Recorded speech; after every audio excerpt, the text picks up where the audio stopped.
C'est important, je pense, les COP. Alors ça dépend, hein, si on voit le verre à moitié plein ou à moitié vide. Je pense qu'on est beaucoup du côté des climatologues à voir le verre à moitié plein pour plusieurs raisons. La situation serait probablement pire en termes de réchauffement s'il n'y avait pas eu ces COP. On en est à la 29e. On serait certainement sur des trajectoires qui nous emmènent à des réchauffements de plus 5, plus 6 degrés à la fin du 21e siècle.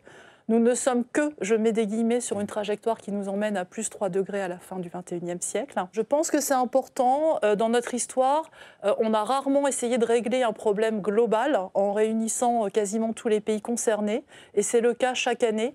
C'est François Gémen qui compare ces COP à des réunions de copropriétaires. Et donc on fait un point.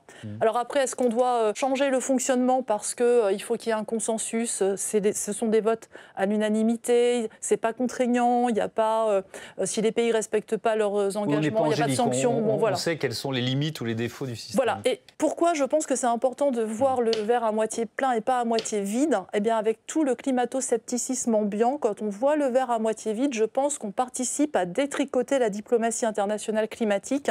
Et c'est peut-être pas le moment de le faire. Je pense que ce qui n'a pas été dit, c'est qu'une COP, c'est aussi un endroit où il y a quasiment tous les pays du monde qui sont autour de la table au même niveau. Et ce qui est important, c'est d'entendre à ce moment-là les pays impactés par le changement climatique. On parle quand même des États insulaires du Pacifique, dont certains vont être submergés si on dépasse 1,5 degré.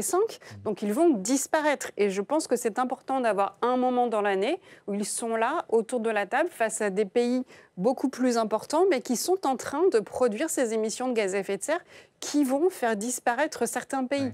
Et je pense qu'il faut davantage les écouter pour comprendre réellement l'impact humain de ces catastrophes qu'on est en train de vivre. On parle beaucoup des inondations en Espagne. Les inondations catastrophiques et meurtrières, il y en a eu au Népal, il y en a eu au Mexique, il y en a eu beaucoup aussi en Afrique. Et ces inondations, elles sont amplifiées par le changement climatique. La plupart du temps, il y a davantage de précipitations et donc davantage aussi de coûts. Et c'est l'un des enjeux de cette COP, c'est le financement. Oui. Comment on va financer tous ces dégâts et puis l'adaptation et l'atténuation pour les pays, notamment les plus vulnérables. Alors, à quel point les pays les plus pauvres sont les plus impactés par le réchauffement climatique, Françoise Vimeux? Alors là, je crois qu'il faut faire attention. En fait, le risque, c'est la combinaison de l'aléa climatique, de notre exposition et de notre vulnérabilité. Oui. Alors, l'aléa climatique, il n'a pas d'âme. Il touche tous les territoires. Oui. Il touche la Floride, quand on parle de cyclone, d'ouragan, et puis il peut toucher aussi le Mozambique, qui est aussi soumis à ce genre de phénomène extrême. Ce qui est très différent d'un pays à l'autre, suivant sa richesse,